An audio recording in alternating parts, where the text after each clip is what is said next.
جو آدمی ان کو لے کر کے آئے انہوں نے اس آدمی کو باہر رکھا اور خود اندر داخل ہو گئے. حضرت فاروق اعظم رضی اللہ عنہ نے فرمایا وہ آدمی تمہارے ساتھ ہے؟ انہوں نے کہا جی ہاں میرے ساتھ ہے.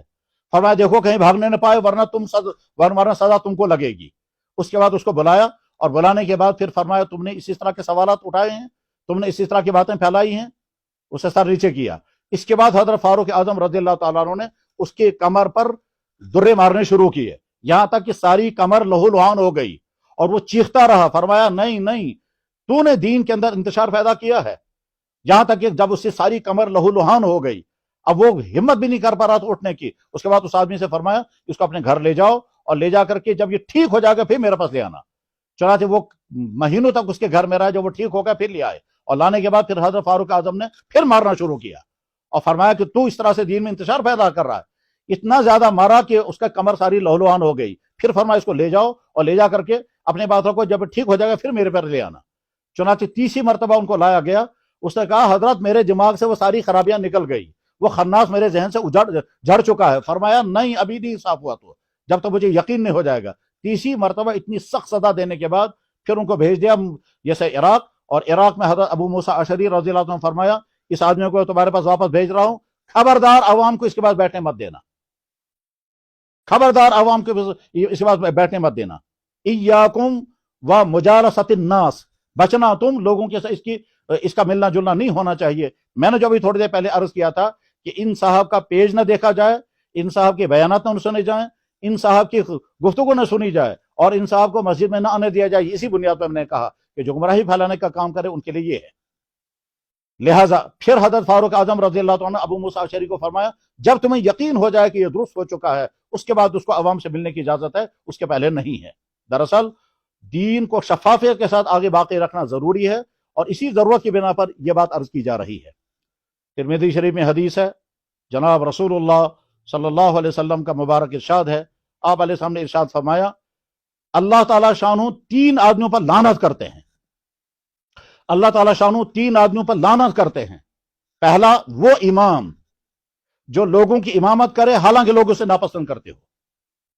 رجل اما قوما وہم لہو کارہون, ایک وہ انسان جو لوگوں کو امامت کا تو لوگ اسے ناپسند کرتے ہو اس کے غلط کاری کی وجہ سے, اس کے گمراہ کن خیالات کی وجہ سے, اس کے برے رویے کی وجہ سے, یعنی اس کے اندر کوئی دینی نقص ہے عقائد کے اعتبار سے یا کسی اور اعتبار سے. اس انسان اور وہ لوگ وہ امامت چھوڑ نہیں رہا ہے اور لوگ اس کو ناپسند کرتے ہیں مگر وہ امامت پر قابض ہے, تو اللہ کے نبی علیہ السلام کا ارشاد مبارک ہے کہ اللہ تعالیٰ شان اس پر لعنت کرتے ہیں. اور دوسری وہ عورت جس کا شوہر اسے ناراض ہو اور وہ عورت الگ رات گزارے. اور تیسرا وہ انسان جس نے اذان کی آواز سنی اور پھر بھی وہ اللہ کے گھر کی طرف نہیں آیا. یہ حدیث ترمذی شریف میں موجود ہے. اب آخر میں یہ جو صاحب ہیں جنہوں نے یہ مٹکا بجایا, میں براہ راست ان کی خدمت میں یہ عرض کرنا چاہوں گا کہ میرے بھائی, ہم جس دور میں گزر رہے ہیں یہ دور وہ ہے کہ مسلمانوں کے گھروں کے لڑکے اور لڑکیاں مرتد ہو رہے ہیں, مسلمانوں کے بچے تباہ ہو رہے ہیں, بے دینی کی سارا سیلاب ہم پر مسلط ہے. نہ صرف بے دینی کا بلکہ کفر اور الہاد اور شرک ہمارے گھروں میں تو داخل ہو رہا ہے. اللہ نے آپ کو اگر مسجد کا سٹیج دیا تھا تو اس کو گانا بجانے کے لیے اور میوزک ثابت کرنے کے لیے استعمال کرنے کی بجائے کاش آپ اس کو امت کے ایمان کے بچانے کے لیے استعمال کرتے تو کتنی اچھی بات ہوتی. میں ہمت کر کے یہ کہنا چاہوں گا کہ جناب محترم عبد الغنی صاحب, قیامت کے دن جب اللہ تعالیٰ پہنچیں گے, اللہ تعالیٰ آپ سے پوچھیں گے جو چیز میرے نبی نے حرام کی تھی تو اس کو حلال کیسے کر رہا تھا, جو چیز میں نے کی ہی نہیں تھی تو اس بارے میں کیوں میرے بارے میں کہہ رہا تھا, میں نے آدم کو مٹی سے پیدا کیا تھا تو نے اس سے کہا مٹکا بنانا جائز ہے, مجھے یہ تم نے کیسے ہمت کی ہے. تو اللہ تعالیٰ شانو آپ سے پوچھیں گے, آپ اس وقت کیا جواب دیں گے. اور اس کے بعد پھر جناب رسول اللہ صلی اللہ علیہ وسلم بہت غمناک انداز میں جب کہیں گے کہ تو میرا امتی تھا, تیرا کام یہی ہو گیا تھا کہ میری امت کو وہ باتیں سنائے جس کے میری امت کو ضرورت نہیں تھی, جب میری امت کے ایمان بچانے کی فکر کرنی چاہیے تھی. اور یہ سارے اماموں کی ذمہ داری ہے کہ ممبر, مسجد کا ممبر, یہ جمعے کا خطاب کا یہ سٹیج جو اللہ نے ہم کو دیا ہے, اس کو امت کا ایمان بچانے, امت کے نوجوانوں کا کردار بچانے کے لیے استعمال کیا جانا چاہیے, بجائے اس کے کہ ہم ان باتوں کو بیان کرنے لگے جن باتوں کا نہ دین کو کوئی نفع ہے نہ دنیا کو کوئی نفع ہے. تو عبد الغنی صاحب, اگر اللہ تعالیٰ شان و اللہ کے نبی فرمائیں گے جو تو وہاں ہر جمعے کو میوزک کے اور صوفیانہ موسیقی کے نام پر جو بیان کرتا تھا اس سے میرے دین کو کیا نفع ہونے والا تھا, کیا اس سے امت کا ایمان بچنے والا تھا, کیا اس سے امت کے مسائل حل ہونے والے تھے؟ کیا اس سے امت کا کردار کوئی صحیح ہونے والا تھا؟ یہ موضوع تو نے اٹھایا کیوں تھا؟ اور اس اٹھانے کا مقصد کیا تھا؟ اور جب یہ حرام تھا تو حلال بنانے کی کوشش کیوں کر رہا تھا؟ کیا ساری امت غلط سمجھ رہی تھی؟ از محمد الرسول اللہ صلی اللہ علیہ وسلم تا صحابہ، تابعین، طب تابعین، فقہا، محدثین، اولیاء کرام، خصوصاً یہاں کشمیر کے ہمارے وہ تمام اولیاء جن کے ذریعے سے کشمیر میں اسلام کی دولت اور نعمت آئی، ان کی زندگی میں سارا کہیں نہیں ہے. تو یہ تمام اگر آپ سے سوال کرنے لگیں گے اس وقت آپ کیا جواب دیں گے؟ یہاں کے علماء کو تو آپ چیلنج کریں گے. آپ کبھی کہتے ہیں بشوس عرب میں سمجھے یوں، کبھی کہتے ہیں انیوک سے مولوی. یہاں کے علماء کو چیلنج کرنے کے بجائے آپ سوچیں اللہ تعالیٰ شانو جب آخرت میں بٹھا کر کے آپ سے پوچھیں گے آپ کیا جواب دیں گے؟ ذرا سوچیں. آپ کیا کہہ رہے ہیں؟ کہتے ہیں آج تام چھوتو بہت، آج تک تم نے سنا قبر میں 3 سوال ہوں گے، میں تمہیں چوتھا سوال سنا رہا ہوں. چوتھا سوال قبر میں ہوگا ولایت کے متعلق. یہ کہاں سے نکالا آپ نے؟ اللہ کے نبی فرمائیں گے میں تو بیان کر رہا تھا قبر میں 3 سوال ہوں گے، اللہ کی ذات کے بارے میں، نبی کے بارے میں اور دین کے بارے میں. تو نے چوتھا سوال کہاں سے لایا ولایت کے بارے میں؟ تو آپ کیا جواب دیں گے اللہ کے نبی کو؟ آج کے مسلمان تو انشاءاللہ اس گمراہی سے بچیں گے، اور جن جن تک یہ میسج پہنچے گا وہ سمجھ جائیں گے کہ سارا گمراہی ہے، اسے بچیں گے. لیکن خود آپ اپنی فکر کریں کہ کہیں ایسا تو نہیں ہے کہ آپ اس راستے پر چل پڑے ہیں جس راستے کے نتیجے میں آپ کی دنیا ہو سکتا ہے وقتی طور پر واہ واہ ہو جائے اور کچھ لوگ آپ کو فالو کرنے والے مل جائیں، لیکن آخرت آپ کی تباہ ہو جائے گی. اللہ کے سامنے ان تمام سوالوں کا جواب کیا دینا ہوگا اس کو سوچیں. اللہ کے نبی علیہ السلام کی بارگاہ اقدس میں ان سوالوں کا کیا جواب دینا ہوگا اس کو سوچیں. اور یہ سوچ کر کے یہی میں ہمدردی کی بات آپ تک کہنا چاہوں گا. میں امید کرتا ہوں کہ میں نے کوئی توہین آمیز بات نہیں کی ہوگی. اللہ کرے آپ صحیح راستے پر آ جائیں اور رجوع کریں اور توبہ کریں. میں نے آج تک جو کچھ کیا ہے وہ سب غلط تھا اور سارا غلط تھا. کس قدر عجیب بات ہے، آپ فقیری کے نام پر لوگوں کے ڈنڈے مار رہے ہیں. کس قدر عجیب بات ہے، فقیری کے نام پر عورتوں کو پیٹ رہے ہیں. یہ کون سے دین میں ہے؟ کیا اللہ کے نبی علیہ السلام نے دین، صحابہ کرام نے یا جن بزرگوں کے ذریعے ہم تک دین پہنچایا آج تک دین کے لیے یہ ڈنڈے بازی اس طرح سے کبھی ہوئی ہے؟ اس لیے لوگوں کی جہالت کا فائدہ اٹھا کر کے یہ طرز عمل اختیار کرنا مناسب نہیں ہے. اپنا سدھار کریں، اپنے آپ کو کسی صحیح راستے پر لے آئیں اور کسی سچے صاحب علم اور صاحب روحانیت بزرگ سے اپنے آپ کو وابستہ کر لیں. اسی میں آپ کے لیے خیر خواہی ہے. اللہ کرے اس وقت یہ گفتگو سننے والے تمام بھائیوں کے لیے اور جہاں جہاں تک یہ میسج پہنچے ان تمام بھائیوں کے لیے راہ حق کے سمجھنے کا اور غلط فہمیوں کے دور ہونے کا اور انتشار کی ختم ہونے کا ذریعہ بنے. وآخر دعوانا ان الحمدللہ رب العالمین برحمتک یا ارحم الراحمین.